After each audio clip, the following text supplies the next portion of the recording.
We're going to start with the next topic, that is living world.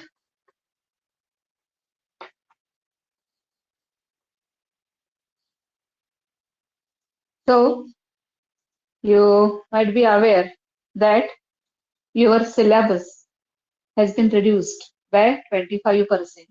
हेच माहिती तुम्हाला सगळ्यांना? हा, due to this covid conditions, जे काही लास्ट बॅचेसना सुद्धा होतं तसंच तुमच्या बॅचला सुद्धा हा जो सिलेबस आहे आपला 11चा तो 25% काय झालेला आहे, रिड्यूस झालेला आहे. सो अकॉर्डिंग टू दॅट जो काही प्लॅन आपण केलेला आहे, आपलं जे एक शेड्यूल आहे त्यामध्ये आपल्याला सगळं हे व्यवस्थित बसवलेलं आहे. तर त्याच्यामध्ये आपण आता हा टॉपिक घेऊयात, की जेणेकरून तुमच्या जेव्हा युनिट टेस्ट वगैरे होतील कॉलेजमध्ये, तर तिथं जे चॅप्टर्स आता सुरुवातीला घेतले जातात ते आपण घेतो. So here the living world. So अतिशय बेसिक कन्सेप्ट आहे की on this planet where we are dwelling, there are so many objects and we classify them broadly into living world and non-living. जे काय आपल्या डोळ्याला दिसतं आपल्या परिसरामध्ये त्यामधलं तुम्ही क्लासिफाय करत असताना लिव्हिंग आणि नॉन लिव्हिंग असे ब्रॉड क्लासिफिकेशन करा.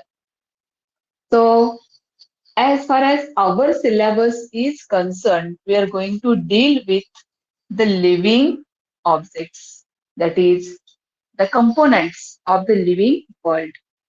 So what they are? जेव्हा आपण अशी ही क्लासिफिकेशन करतो तर ही कशावर बेस्ड करतो? हाऊ वी डिसाइड की whether the object is living or whether it is non living, हे आपण कशावरून ठरवलेलं आहे की हे लिव्हिंग आहे का नॉन लिव्हिंग आहे? So there are some basic characteristics, what we call them as basic principles of life. And depending on that, the what we call it as principles of life. And depending on that, the objects, they are categorized as living entities, living objects. So we'll see one by one what are these principles. आपलं जे एनसीईआरटीचं book आहे ते refer करा की जेणेकरून आपल्याला maximum जे काही नीटसाठी सीईटीसाठी आहे ते कव्हर होईल त्याच्यातून. प्लस जे काही पॉइंट्स आपले बोर्डच्या टेक्स्टमध्ये आहेत ते पण आपण ह्याच्यामध्ये इन्क्लूड करत आहोत. आणि शिवाय जे इतर काही असे पब्लिकेशन्स आहेत जे आपण रेफरन्ससाठी वापरतो, कारण काही कन्सेप्ट आपल्याला ह्या दोन्हीही टेक्स्टमध्ये डिटेलमध्ये क्लिअर होत नाहीत, तर जे आपल्याला एमसीक्यू साठी पाहिजेत तर त्यासाठी म्हणून आपण त्या रेफरन्स बुकचं सुद्धा मॅटर त्यामध्ये काय करतो, ऍड करतो. So here refer those And contents. So yes, काय? now you are referring NCRT or State Board book. Both I am having my on material जे मी कंबाईन केलेलं आहे आणि मी त्या स्वतःच्या अशा कॉपीज तयार केलेल्या आहेत. Okay, are you observing? हा, की जेणेकरून Okay, तुम्हाला ma'am. प्रॉब्लेम येणार नाही. हा, म्हणजे तुम्ही स्टेटची एक्झाम्पल सॉरी स्टेटची एक्झाम द्या किंवा तुम्ही एमसीक्यू साठी प्रिपेअर करा, तुम्हाला असं काय म्हणतो असं की कन्फ्युजन नको की आता काय वाचू आणि मग काय वाचू. हा, सायमल्टेनियसली मी तुम्हाला ते सांगत आहे. ओके, येते लक्षात? कारण तुम्हाला ते वाचताना पण बरं पडेल ना, की दोन वेगळं वेगळं वाचणार तुम्ही. त्यापेक्षा आपल्याला हे कंपाईल केलेलं बरं पडेल. So here principles of life. तुम्ही कुठलंही बुक घेतलं तुमच्या समोर तरी त्याच्यामध्ये ते कव्हर होईल अशा पद्धतीनं मी हे कंपाईल केलेलं आहे. आलं लक्षात खुशबू? येस. हा, तुम्ही कुठलंही बुक तुमच्या समोर ठेवा, टेक्स्ट बुक ठेवा बोर्डचं किंवा एनसीआरटीचं ठेवा, मी जे इथं घेईन ते त्यामध्ये तुम्हाला कव्हर झालेलं. हॅपी? येस. हा. So the principles of life. तर जेव्हा आपण एखादी ऑब्जेक्ट लिव्हिंग आहे असं म्हणतो, तर सगळ्यात पहिलं आपल्याला त्याच्यामध्ये काय दिसलं पाहिजे? What is the first character or first principle we observe in it? So that is the metabolism. आपल्याला त्याच्यामध्ये मेटाबॉलिक ऍक्टिव्हिटीज दिसल्या पाहिजे. So what is metabolism? तर ज्या काही लाईफ प्रोसेसेस होत असतात सेल्युलर लेवलला, all they come under that. आपण ज्या काही मराठीमध्ये चयापचय क्रिया असं म्हणताय, जे कोण मराठी मीडियमचे असतील आपल्यामध्ये, तर त्यांनी चयापचय क्रिया असा शब्द वापरला असेल. सो दॅट इज मेटाबॉलिझम और मेटाबॉलिक ऍक्टिव्हिटी, की ज्याच्यामध्ये काही प्रोसेस हे ऍनाबॉलिक असणार आहे. Some processes they are anabolic and some of them they are catabolic. So what is anabolism? तर ज्या सिंथेटिक रिएक्शन्स आहेत, जिथे काहीतरी सिंथेसिस होतो, काहीतरी प्रोडक्शन होतो, दे आर अनाबॉलिक रिएक्शन्स. जसं की फॉर एक्झाम्पल फोटोसिंथेसिस आहे, प्रोडक्शन आहे, synthesis in presence of light, production of carbohydrates. तर ती रिएक्शन कशामध्ये येईल? अनाबॉलिक मध्ये येईल. आणि दुसरा जो आहे दॅट इज कॅटाबॉलिक रिएक्शन, की जिथे आपण लायटिक रिएक्शन्स असं म्हणतो किंवा ब्रेकिंग रिएक्शन्स असं म्हणतो, where the complex molecules they are broken down, lysis, lytic. तर त्या रिएक्शन्स या ठिकाणी येणार. जसं की रेस्पिरेशन आहे, जे काही आपण इथं फोटोसिंथेसिस मध्ये तयार होतंय असं म्हटलं, सिंथेसिस, ते रेस्पिरेशन मध्ये आपल्याला माहिती आहे की it is oxidised, that is simplified. इथं सिम्पल मॉलिक्युल्स वापरून कॉम्प्लेक्स मॅटर तयार झाली आणि इथं complex matter is again broken down to give you simple molecules. So या दोन्हीही प्रकारच्या रिएक्शन्स गरजेच्या आहेत. जेव्हा एखादं लाईफ असं म्हणतो आपण, तर ते फक्त तयार होऊन चालणार नाही, त्याला स्वतःचे हे रिएक्शन्स चालू ठेवले पाहिजे, तरच ते स्वतःला मेंटेन करू शकणार आहे. दोन्हीही गरजेचं आहे, कारण फक्त अन्न तयार करून चालणार नाहीये. त्याचा main object, what is the main object? To gain the energy for life activities. So that energy is released during catabolic reaction. इथं एनर्जी ट्रॅप झाली होती आणि इथं ती रिलीज करून आपल्याला वापरायला दिली जाते. म्हणजे ह्या दोन्हीही प्रकारच्या रिएक्शन्स महत्वाच्या आहेत as far as life is concern. So metabolism is nothing but anabolism plus catabolism. मराठीमध्ये अनाबॉलिकला तुम्ही चय म्हणताय, तयार होणं, आणि कॅटाबॉलिकला तुम्ही अपचय म्हण, कॉल इट ॲज अपचय. आणि हे दोन्ही मिळून तुम्ही इकडे काय शब्द वापरताय? चयापचय. Production, degradation, metabolism. So these two types of reactions. The metabolism is the first basic character of the life, की ज्याच्यावरून आपण सांगू शकतो की येस, हे जे आपल्याला दिसतंय हे काय आहे? लिव्हिंग मॅटर आहे, लिव्हिंग सेल आहे. So that is the first character. Second character, when birth occurs, आपण म्हणतो की एखादा सेल तयार झाली किंवा एखादा ऑर्गॅनिझम तयार झाला, तर हा जो प्रोसेस आहे त्या प्रोसेस नंतर त्याची एक पर्टिक्युलर अशी लाईफ सायकल असते, ग्रोथ असते, डेव्हलपमेंट असते त्याच्या. आणि ही ग्रोथ आणि development they are well orchestrated process. त्याच्यामध्ये व्यवस्थित असं एक टिपिकल पॅटर्न मेंटेन केलेलं असतं त्या प्रोसेसमध्ये, की जिथं आपण बघतो की एखादं समजा नॉन लिव्हिंग ऑब्जेक्ट तयार व्हायला लागलेलं आहे. आपण समजू की एखादी बिल्डिंग तयार व्हायला लागलेली आहे, एखादा माउंट तयार व्हायला लागलेला आहे.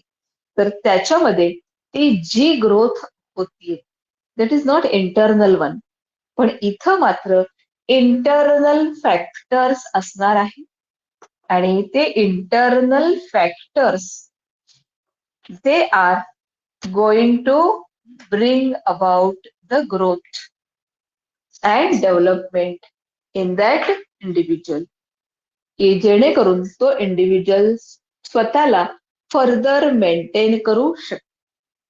तसं बाकीच्या ऑब्जेक्टमध्ये असणार नाही. आपण जे काही नॉन लिव्हिंग तयार करू that is all external growth. समजा अगदी सोपं एक्झाम्पल घ्यायचं झालं की एखादं प्लॅन्ट आपण लावलंय, रोप आपल्याकडे, ते त्याची उंची वाढतीये, त्याला नवीन फांद्या येत आहेत, त्याचं वजन वाढतंय, नंबर ऑफ लिव्स वाढत आहेत. आणि दुसरा एक्झाम्पल आपण घेऊयात की एखादा वुडन लॉग आपण जर का पाण्यात टाकला तर तो सुद्धा काय करतो, पाणी ऍब्झॉर्ब करतो आणि स्वेल होतो, त्याचा पण आकार वाढतो, वजन वाढतं. मग त्याला ग्रोथ म्हणायचं का आपण? येस?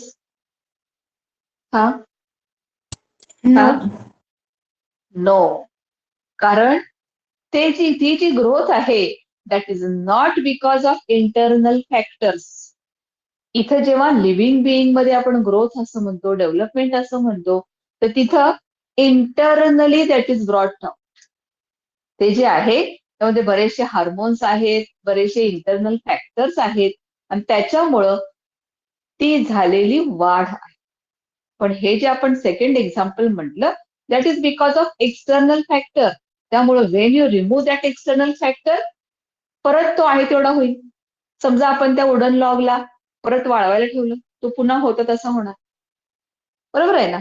तसं या ग्रोथचं असणार नाहीये. ही ग्रोथ एकदा का इन्क्रीज झाली उंचीमध्ये तर ती परत डाऊन जाणार, परत आहे तशी होणार नाहीये. So it is irreversible change. हा जो चेंज आहे हा इरिव्हर्सिबल आणि इंटरनल फॅक्टर्समुळे झालेला हा चेंज आहे. Irreversible. You cannot go back. आपण तिथं परत उलट जाऊ शकत नाही. त्यानंतर नेक्स्ट जो आपण प्रिन्सिपल किंवा कॅरेक्टर म्हणतो that is stages. There are different stages of life where the individual undergo ageing process. आपण म्हणतो की जेव्हा एखादा लिव्हिंग बिईंग जन्माला येतो तसं त्याची डेथ पण होते असं म्हणतो. बरोबर आहे ना? त्याच्या लाईफ सायकलमध्ये अशा काही पर्टिक्युलर अशा स्टेजेस आहेत. जसं आपण प्लांटच्या बाबतीत सुद्धा म्हणतो की काही प्लांटची लाईफ सायकल जी आहे ती काही महिन्यांची आहे, काही मध्ये अॅन्युअल वर्षाची आहे, काही पेरेनियल आहे. पण जर आपण ऍनिमल्सचा विचार केला जास्त करून तर there is perfect life span, जी लिमिटेड ग्रोथ आहे. आणि त्या पर्टिक्युलर एज नंतर ती जे इंडिव्हिज्युअल आहे त्याची काय होणार आहे, डेथ होणार आहे. There is some limit for that life, otherwise it undergoes ageing. त्यानंतर नेक्स्ट जो आपण यांचा कॅरेक्टर म्हणतो that is reproduction. any living organism that is going to give birth to its same kind, its similar type of organism. तो त्याच्यासारख्याच दुसऱ्या सजीवाला जन्माला घालतो, की ज्याला आपण म्हणतो reproduction. It is not possible with the non-living object. Only they can undergo replication. आपण बघतो की एखादा नॉन लिव्हिंगची आपण फक्त काय करू शकतो, कॉपी तयार करू शकतो. पण त्यांच्यामध्ये स्वतःमध्ये ती कॅपॅसिटी नाही आहे की त्यांनी स्वतःसारख्याच दुसऱ्या ऑब्जेक्टला तयार करावं. So that is one of the character, which is important character that is going to define the life.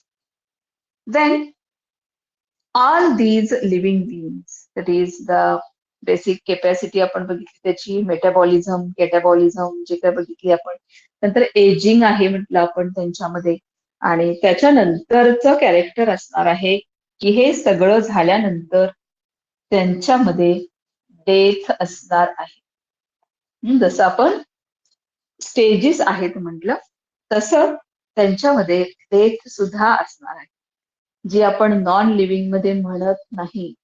Non living objects मध्ये आपण डेथ झाली असं म्हणत नाही. What it is? तर it loses the capacity to perform the metabolism.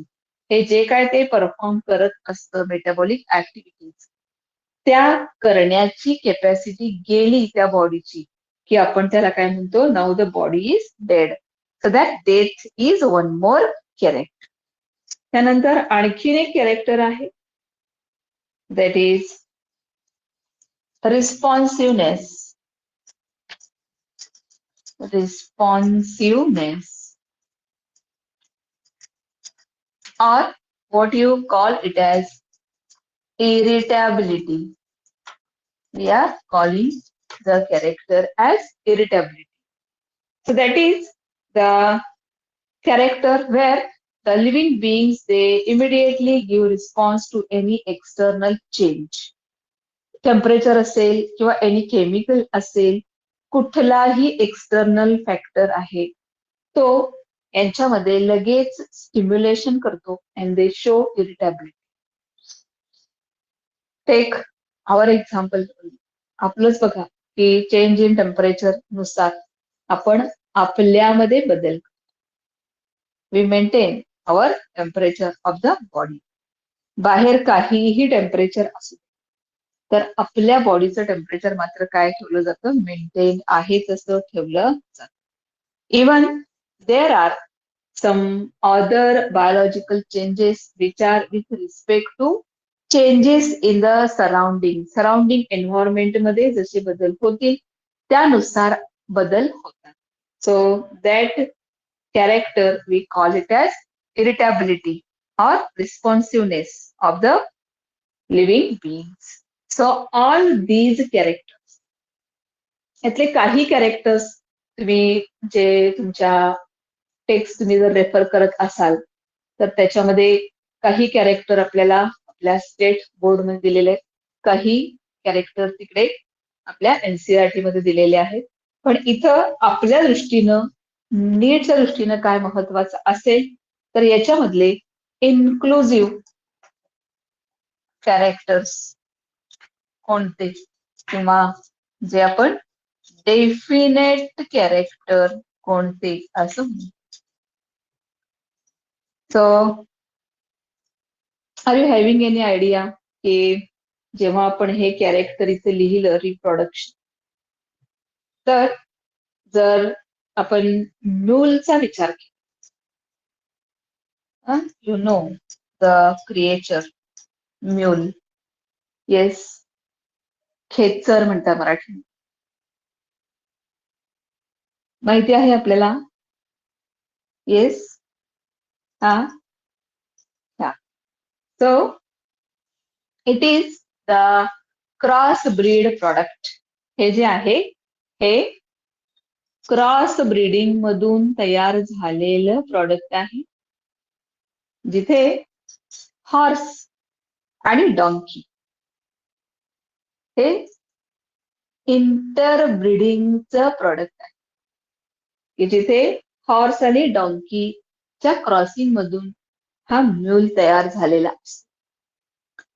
हा mule जन्माला तर येतो, जसं आपण म्हटलं की हे बेसिक कॅरेक्टर्स आहेत, तसं ह्याच्यामध्ये सगळे बेसिक कॅरेक्टर्स आहेत, but it cannot give birth to the next generation. It is important, it is infertile. हा स्वतःची दुसरी पिढी जन्माला घालू शकत नाही. तो काय आहे? इनफर्टाईल आहे. मग आपण ह्याला काय म्हणणार? रिप्रोडक्शनला इन्क्लुझिव्ह करेक्ट का नाही? येस? हा, No. नो.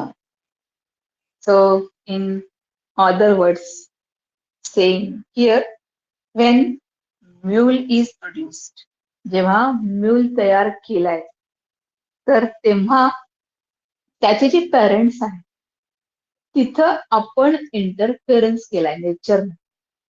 हा, नेचरमध्ये आपण काय म्हणतो की जेव्हा स्पीसीज डिफाईन करतो आपण, तर they are so closely related individuals की जिथं ब्रीडिंग पॉसिबल आहे त्यांना आपण स्पीसीज म्हणतो. आणि इथं आपण दोन वेगळ्या वेगळ्या स्पीसीजना एकत्र आणतो. म्हणजे आपण काय केलंय? नेचरमध्ये ढवळाढवळ केलेली आहे. So that is not a successful product as far as reproduction is concerned. इथं आपला उद्देश काय आहे? फक्त म्यूल तयार करण्याचा, पोजी वाहण्यासाठी, जे आपण डोंगराळ भाग म्हणतो त्या ठिकाणी हा वापरला जातो. बरोबर? त्यामुळं जेव्हा आपल्याला परत म्यूल पाहिजे, तेव्हा परत आपल्याला काय केलं पाहिजे? हॉर्स आणि डॉंकीचंच क्रॉसिंग केलं पाहिजे. तिथं ती रिप्रोडक्टिव्ह कॅपॅसिटी आहे. Okay? Or when we are saying definite or definitive character, that time we are going to compare it whether the possibility of in vitro is there or not. आता इथं आपल्याला आणखीन हा नवीन शब्द माहित असायला पाहिजे. इन व्हिओ आणि इन विट्रो असे शब्द तुम्हाला तुमच्या दोन्हीही टेक्स्टमध्ये दिसतात. इटॅलिक्स मध्ये दिलेले आहेत. इन व्हिओ आणि in vitro. What it is? तर जेव्हा आपण इन व्हिओ म्हणतो, तर that is in the internal or that limited environment, जे अंतर्गत एन्व्हायरमेंटमध्ये वाढ. In Veo definite environment. आणि इन विट्रो जेव्हा म्हणतो आपण, तर ते बाहेर वाढवणार आपण, शरीराच्या बाहेर. So that is in vitro, in the external conditions. ह्या पूर्णपणे काय आहे? हे कंट्रोल्ड एन्व्हायरमेंट आहे इन व्हिओ. आणि in vitro, in the laboratory you can go for that process. That is in vitro. मग आता इथे मी तुम्हालाच विचारते, म्हणजे तुमच्या चांगलं लक्षात राहील, जो मेटाबॉलिक ऍक्टिव्हिटीज म्हणतो आपण, ही कुठलीही activity, we are carrying that in vitro. Yes? हा, फोटोसिंथेसिस कुठं होतो? हा, सेलच्या कंट्रोल्ड एन्व्हायरमेंट मध्ये होतो का बाहेर होतो? हा, that will B easy for you understanding साठी. कारण माझं की मुलं तिथं कन्फ्युज करतात डेफिनेटिव्ह आणि इथे. येस? हा, कुठं होतो प्रोसेस फोटोसिंथेसिस? सेलच्या आतमध्ये, जिथं क्लोरोप्लास्ट आहे तिथं, म्हणजे इंटरनल. काय झालं? इन व्हिवो कंडिशन्स झालं. बरोबर? But what about reproduction? Yes? हा, ही बायोकेमिकल रिएक्शन आपण म्हटलं इन व्हिवो कंडिशन. इथं येस, सेलच्या आत होतंय का रिप्रोडक्शन? हा, Yes, ma'am. नक्कीच. Yes, that is in vitro. तुम्ही बघताय म्हणून तर टेस्ट ट्यूब बेबी पॉसिबल आहे ना. हा, टेस्ट ट्यूब बेबी आपण का करू शकतो? कारण आपण लॅबमध्ये स्पर्म सेल आणि एग सेल ही आर्टिफिशियली आपण एकत्र आणतो, युनाइट करतो. So that can be in vitro procedure. आणि म्हणून आपण काय म्हणतो की हा जो आहे हा डेफिनेटिव्ह कॅरेक्टर आहे, डिफाईन्ड कॅरेक्टर आहे. आणि हा जो आहे it is not definite character reproduction. तर हे कशाच्या बेसवर आपण कन्सिडर केलेलं आहे? इन व्हिवो आणि इन व्हिट्रोच्या. हे आपल्या टेक्स्टमध्ये तुम्हाला क्लिअर होत नाही बाळांनो, पण आपल्याला हे एमसीक्यू साठी माहित असायला पाहिजे की हे कशाच्या बेसवरती आपण केलेलं आहे. हा, डेफिनेटिव्ह किंवा not, that is based on the in vivo and in vitro condition. Okay, so give the title नाव. आपण थोडंसं ह्याच्याबद्दल काही सेंटेन्सेस लिहूया आणि मग आपण नेक्स्ट पार्ट जो आहे तो बघू. Living world. Living world.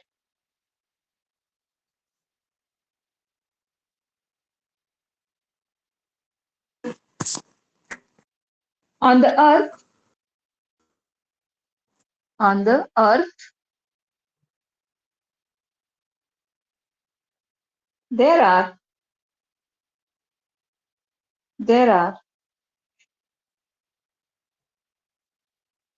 variety of objects. On the earth, there are variety of objects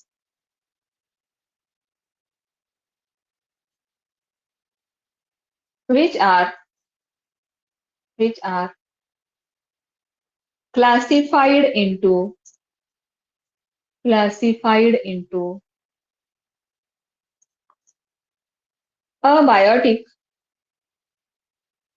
abiotic and biotic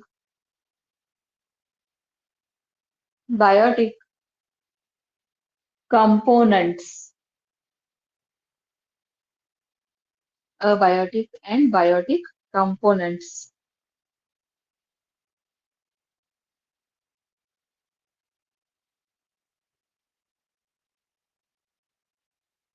All living beings are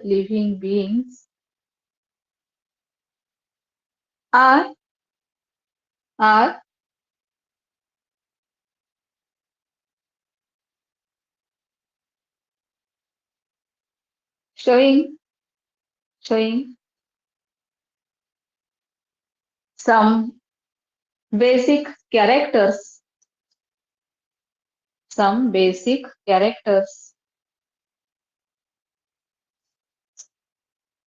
due to which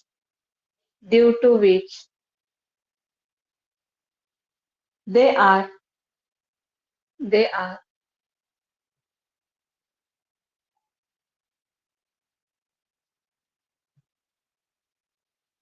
having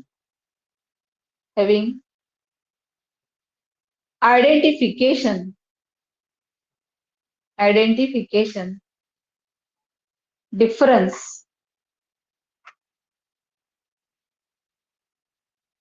from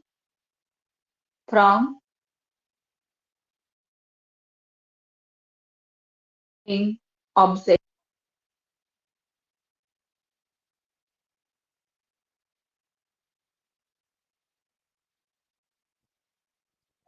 Ma'am, please repeat the last two words. Okay. Then the non-living objects. Okay.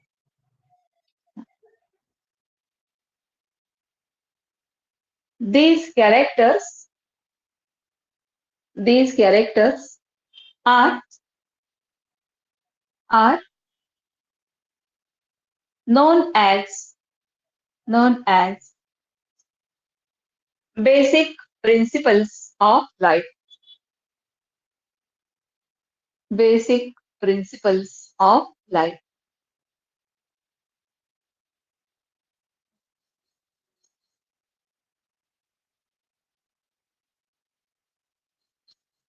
which are as follows. As follows. Number one, metabolism. Metabolism.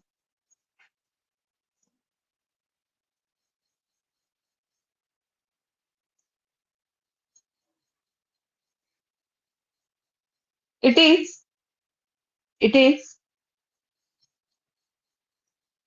the sum total.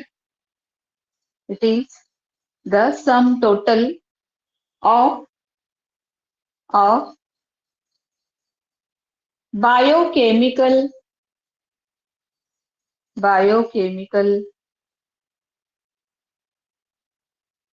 reactions.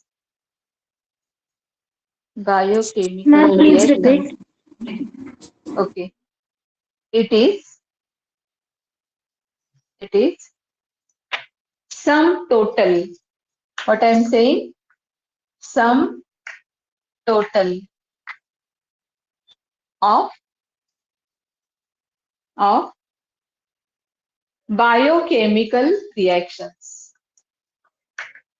Biochemical reactions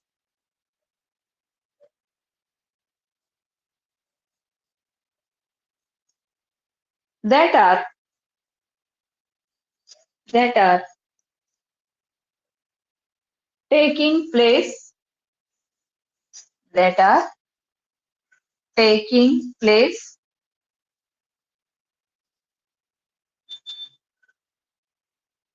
in the living cells.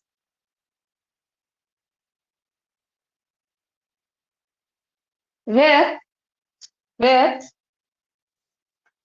some reactions are anabolic.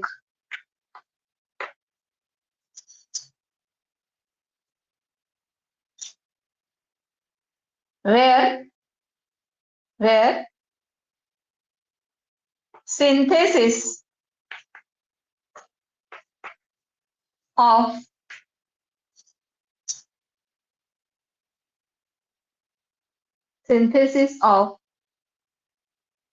substances occurs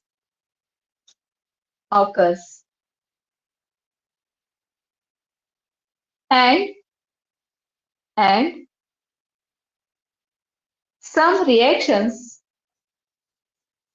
some reactions are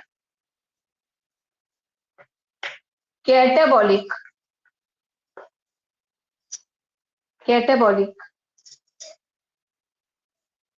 in which complex substances are broken down are broken down.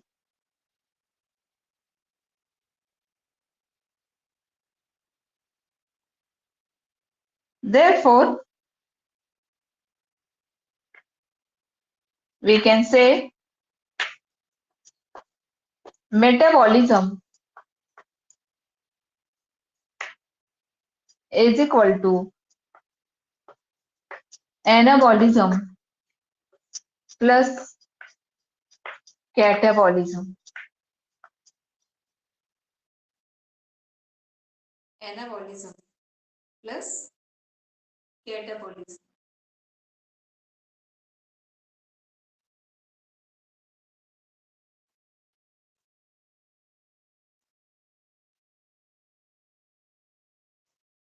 Next,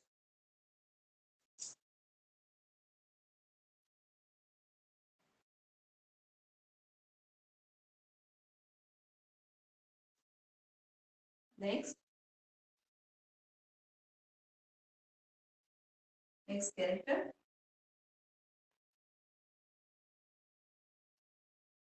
that is growth and development. Next character.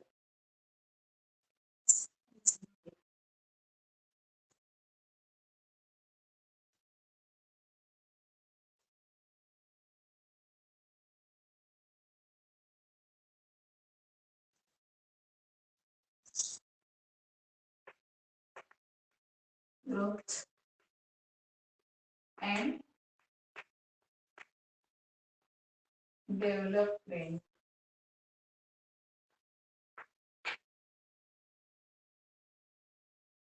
Second feature, that is growth and development.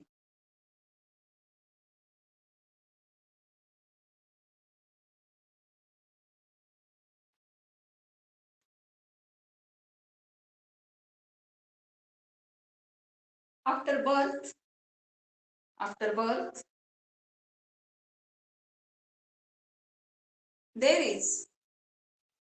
there is well planned there is well planned growth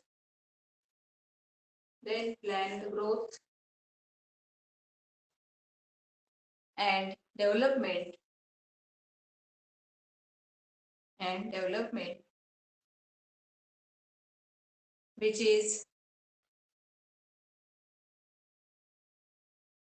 is forming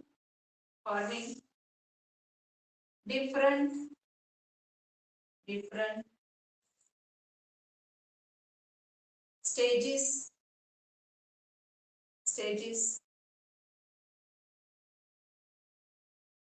in the life cycle.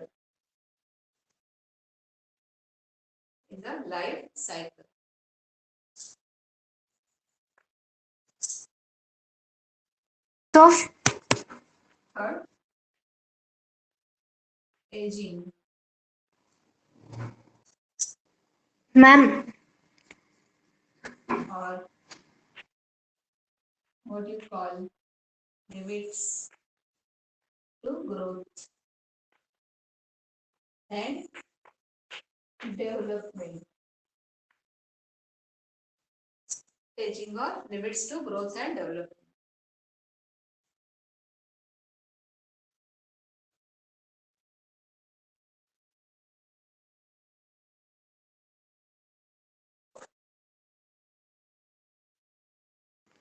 ma'am, The process of growth and development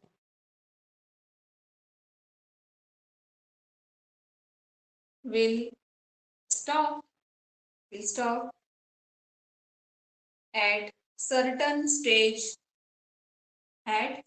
stage of life.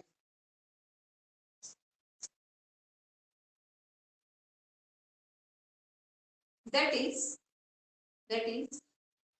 the cells, organs, and systems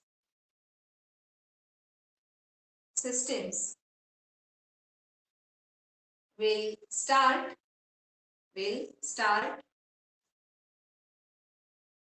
losing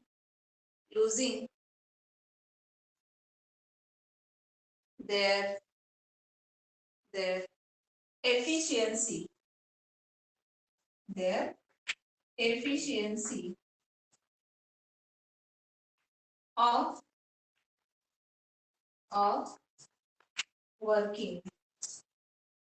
efficiency of working. The cells, organs, and systems, they will lose their efficiency of working, which is called as aging of life.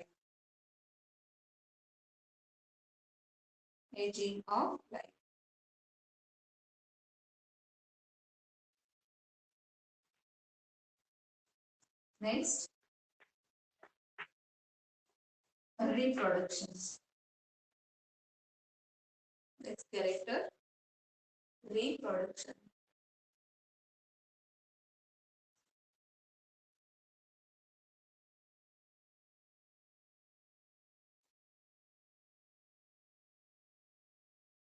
All living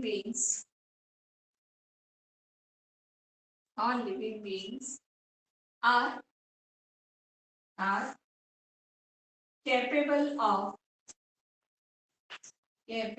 of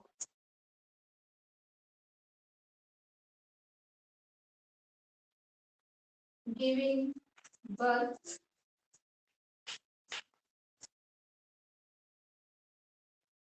to their similar kind,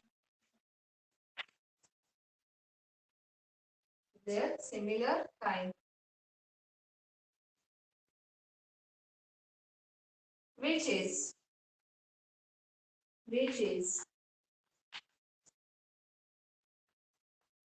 next generation. That is the next generation.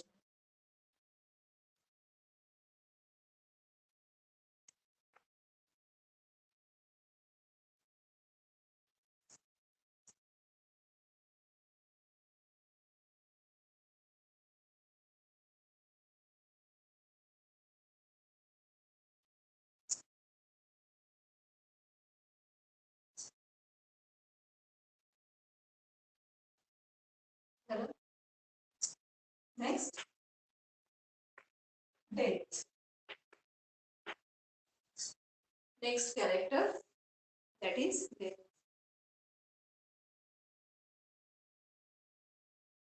It is the condition. It is the condition where the body loses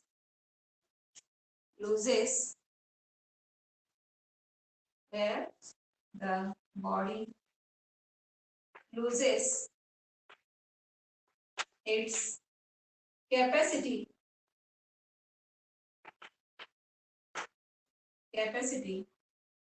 to perform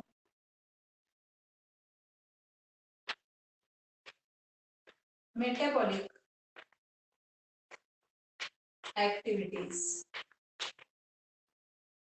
When the body stops or loses its capacity to perform the metabolic activities.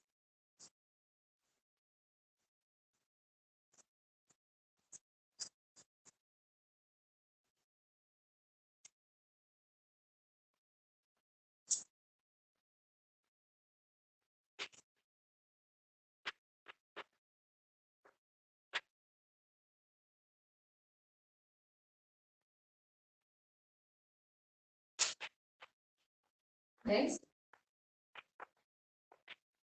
that is responsiveness or irritability.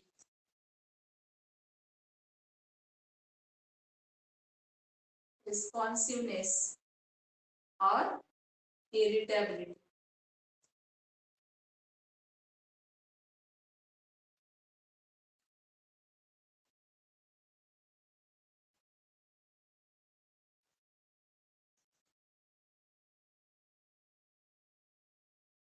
All living things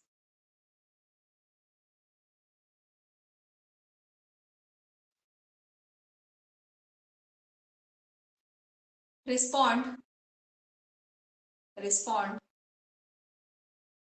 to thermal temperature, thermal, chemical, or biological changes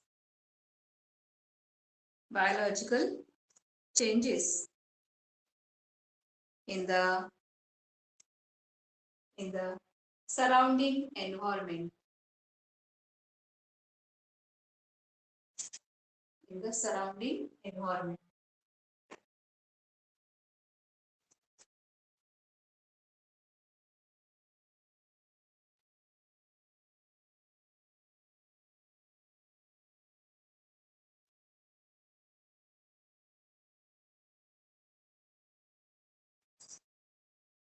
So all this living world that is around us on the earth, it is having very wide variety in their forms.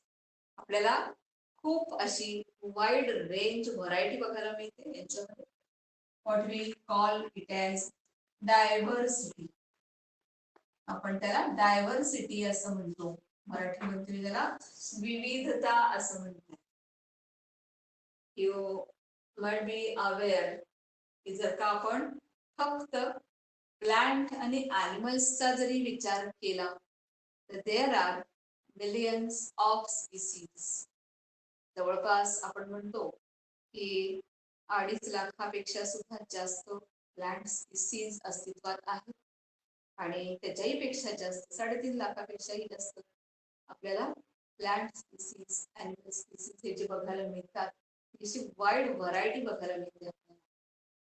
Then in addition there are micro organisms. आपण बघतो की अगदी unicellular अशा त्या ॲमिबा पासून किंवा काही algal किंवा काही फंगल सेल्स की ज्यांची एंटिटी फक्त एक सिंगल सेल आहे.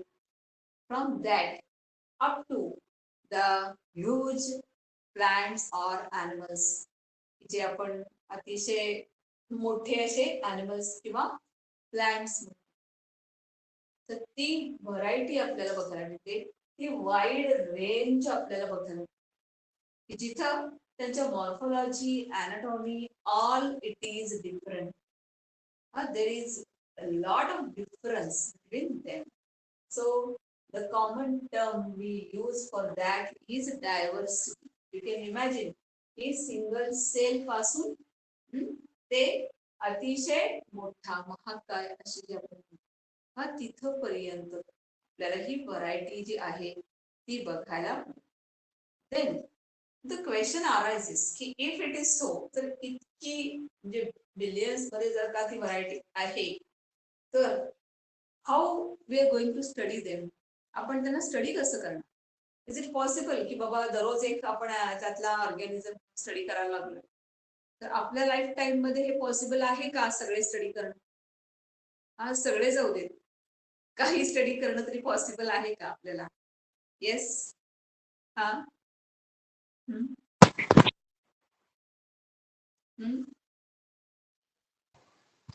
हा त्यातला एक जरी मायक्रोब स्टडी करायचं म्हटलं तरी आपली त्यामध्ये वर्ष जातात. And what about this giant forms. जे जायंट फॉर्म्स आहेत की ज्यांचे लाईफ सायकल मोठ्या आहेत. हा जसं आपण म्हणतो की ॲनिमल्स मध्ये तुम्ही एलिफंट बघताय. एक एलिफंट आपण आपल्या लाईफ टाईम मध्ये स्टडी करायचं म्हटलं तर शक्य आहे का आपल्याला. हा नॉट एट ऑल. और you go for the giant trees like Sequoia. तुम्ही जे सेकोया सारखे जायंट ट्रीज म्हणताय की ज्यांची उंची कितीतरी हंड्रेड्स ऑफ फीट्स असते. शेकडो फूट उंच असतात प्लांट्स. इवन त्यांची जी गर्थ आहे ती जर का तुम्ही बघितली तर आपल्यासारखे 50 जरी इंडिव्हिज्युअल्स आपण अशी साखळी केली आणि ते पूर्ण जे काही त्याचं स्टेम ट्रंक आहे जर कव्हर करायचं म्हटलं it is not possible. Even you might have heard की अशा एका सेकोया प्लांटच्या त्या खोडामधून पूर्ण ट्रेनचा टनेल पास होतो.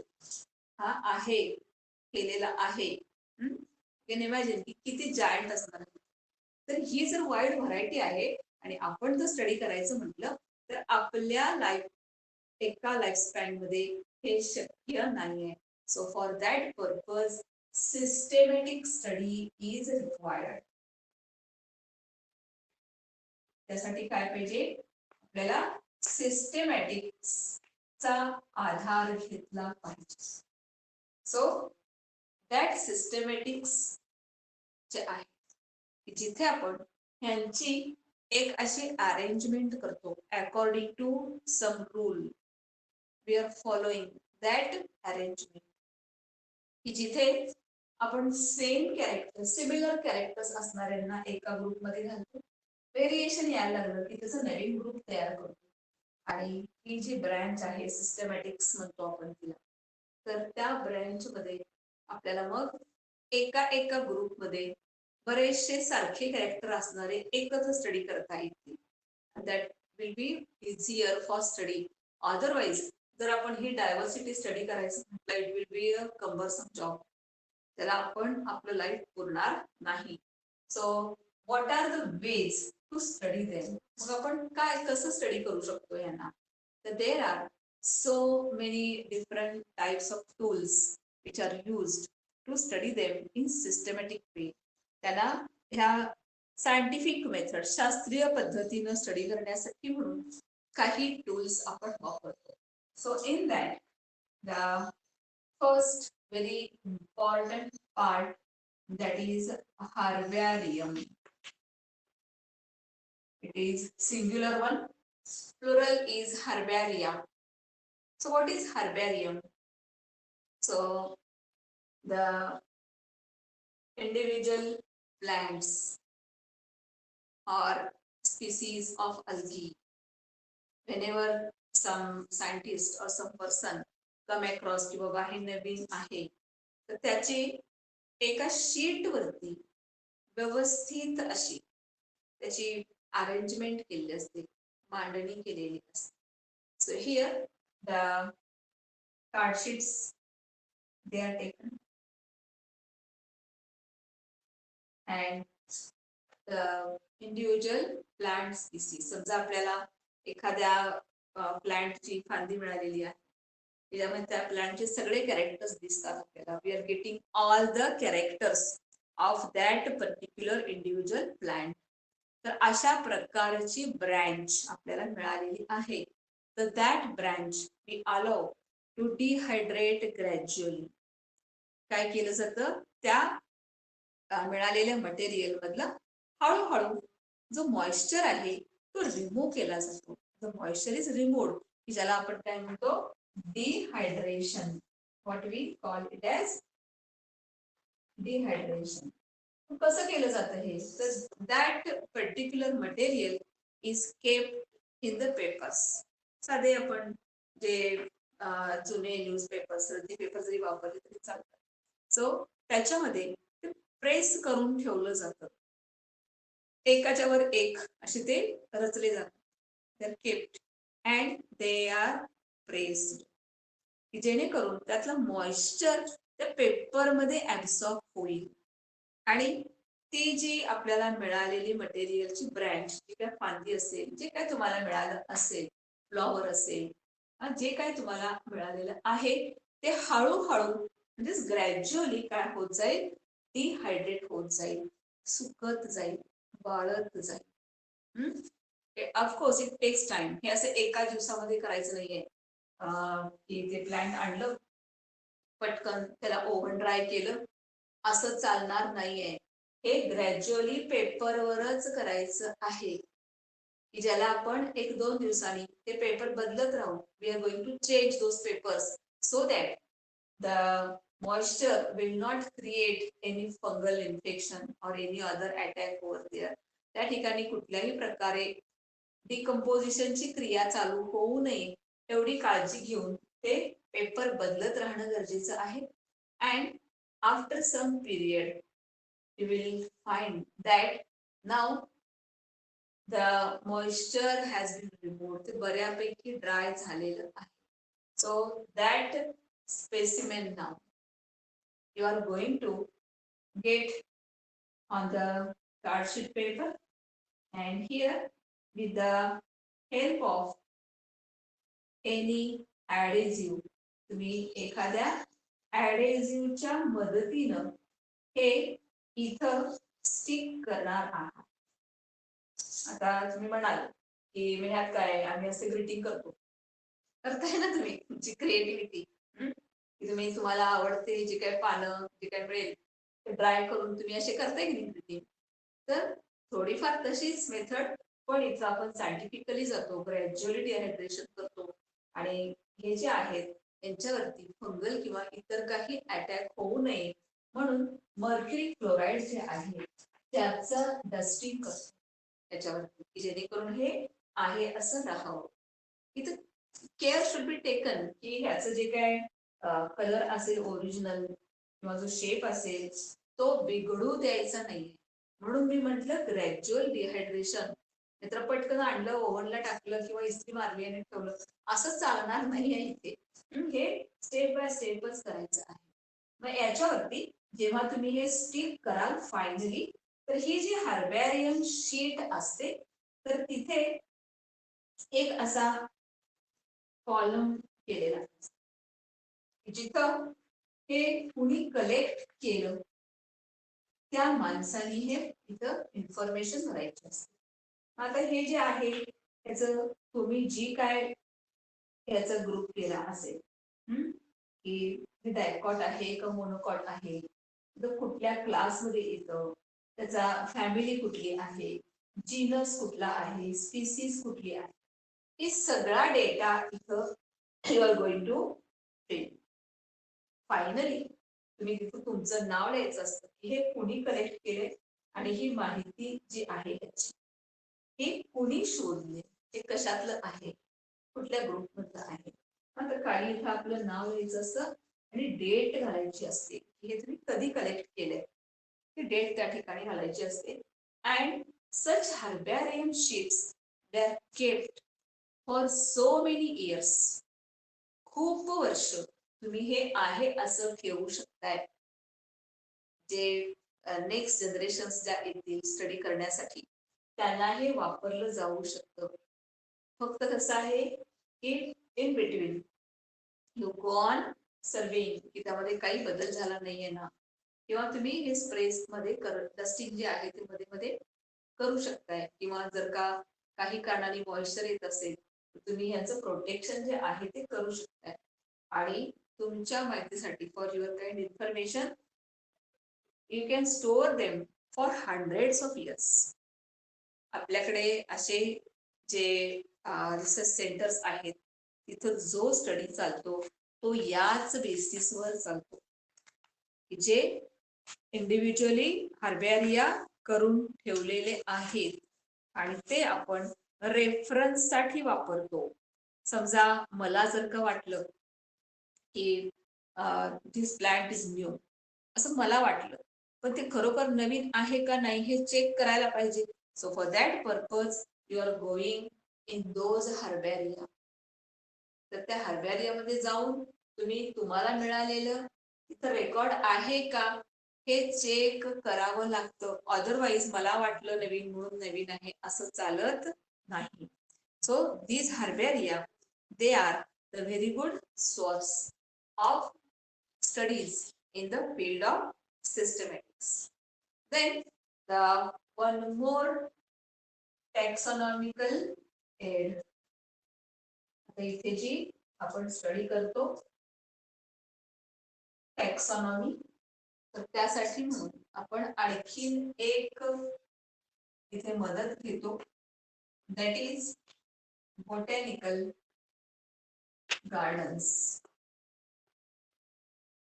Botanical gardens. So these are the places which are specified. त्या ठिकाणी जे तुम्ही प्लांट लावणार आहात. बॉटॅनिकल म्हटल्यानंतर इथे सायंटिफिक अशी आपल्याला त्यांची माहिती द्यायला पाहिजे. सो थ्रू आउट वर्ल्ड तुम्ही कुठूनही from anywhere you have collected those plants, तर growing them in those gardens. त्या गार्डन मध्ये तुम्ही ते ग्रो करताय and each plant of that garden is having the tag. त्याला लेबल असणार आहे.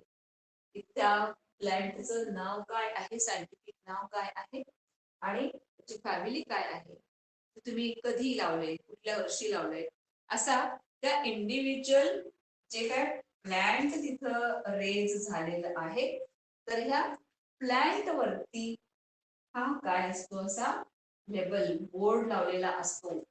ज्याच्यावर या प्लांटची माहिती information is there on this level. So such arrangement जिथं कुणीही गेलं, anybody if enters this garden, तर ते प्लांट बघितल्याबरोबर त्याला कळेल की हे प्लांट काय आहे. So we call it as botanical garden. So these botanical gardens, they play very important role in this study of taxonomy. हे जे आपण टॅक्सॉनॉमी स्टडी करतो तर त्याच्यामध्ये याचा अतिशय महत्वाचा रोल आहे. कारण ही जी मेथड आहे ही इन व्हिवो मेथड आहे. आपण मगाशी हार्बॅरियन जे म्हटलं दॅट इज इन विट्रो. इथं तुम्ही जी प्लांटेशन्स करताय त्या ठिकाणी जिवंत प्लांट तुम्हाला दिसत, त्या रूट ब्युट्रायसिस पासून त्याची शूट सिस्टीम, त्याच्या ब्रँचिंगची हॅबिट काय आहे, लीफ कसे आहेत, व्हॉट इज द फ्लॉरिंग, काय इन्फ्लोरेसन्स कसा आहे, हे सगळं तुम्हाला तिथं लाईव्ह असा तो स्पेसिमेन तुम्हाला मिळतो. So they are very important as far as the study of taxonomy is concerned. आता ही जी कन्सेप्ट आहे बोटॅनिकल गार्डनची, इथे आपण हे बोर्ड कसे तयार करतो. सपोज की हे जे प्लांट आहे it is banyan tree. You know काय म्हणताय मराठीमध्ये, वडाचं झाड. हा समजा ते वडाचं झाड आहे. तर आपल्याला माहिती आहे की वडाचं झाड जे आहे ते कित्येक वर्ष त्याची लाईफ सायकल कंटिन्यू ठेवतं. कारण जे मेन प्लांट आहे त्याला परत असे क्रॉप रूट्स येतात, पारंब्या म्हणताय तुम्ही, त्या जमिनीला टच होतात आणि परत इथं नवीन हा पिलर तयार होतो आणि इकडे परत हे नवीन प्लांट वाढतो, परत इकडे असंच याची ग्रोथ चालू राहते. सो शेकडो वर्ष त्यांचे एज असू शकतं, हंड्रेड्स ऑफ इयर्स त्यांचं एज असू शकतं. So if it is so, तर या बोर्ड वरती आपण लिहिलं पाहिजे की yes it is great banyan tree. हे जे आहे हे बॅनियन ट्री आहे की जे इतक्या वर्षापूर्वीचं आहे, ते कुणी प्लांटेशन केलेलं आहे, तर त्याची पूर्ण माहिती इथं असायला पाहिजे. त्याचं एज काय आहे, इथं सायंटिफिक नाव लिहिलेलं असेल त्याचं. You know that is Ficus benghalensis,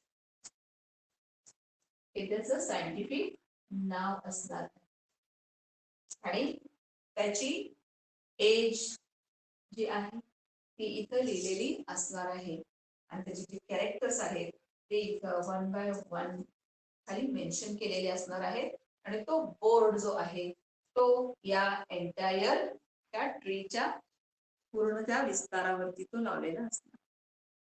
so that is how the specimens they are maintained in the botanical garden. Botanical garden मध्ये आपण अशा प्रकारे मेंटेन करतो. तर हे आपण एक्झाम्पल म्हणून घेतलं. याच्यामध्ये मेडिसिनली इम्पॉर्टंट प्लांट्स असू शकतात, रेअर प्लांट्स असू शकतात. समजा आता आपण एखादा प्लांट लंडनच्या क्यू गार्डन मध्ये बघितलं. यू आय बी नोईंग, तुम्ही सगळेजण इंटरनेट वगैरे फॉलो करताय, माहित असणार आहे की क्यू गार्डन जे आहे तिकडे समजा आपण एखादं प्लांट बघितलं तर आपण कम्पेअर करू शकतो. येस की आपल्याकडे पण हे प्लांट आहे, पण आपल्या क्लायमेटला ते कसं येतं आणि तिथल्या क्लायमेटला ते कसं येतं हे कंपॅरिझन आपल्याकडून करता येऊ शकतं. So that is very helpful for studying in the taxonomy. Taxonomy study करत असताना हे अतिशय महत्वाचे फॅक्टर्स आहेत. Are you having the next lecture? Yes, थांबूया आपण इकडे. Yes, ma'am.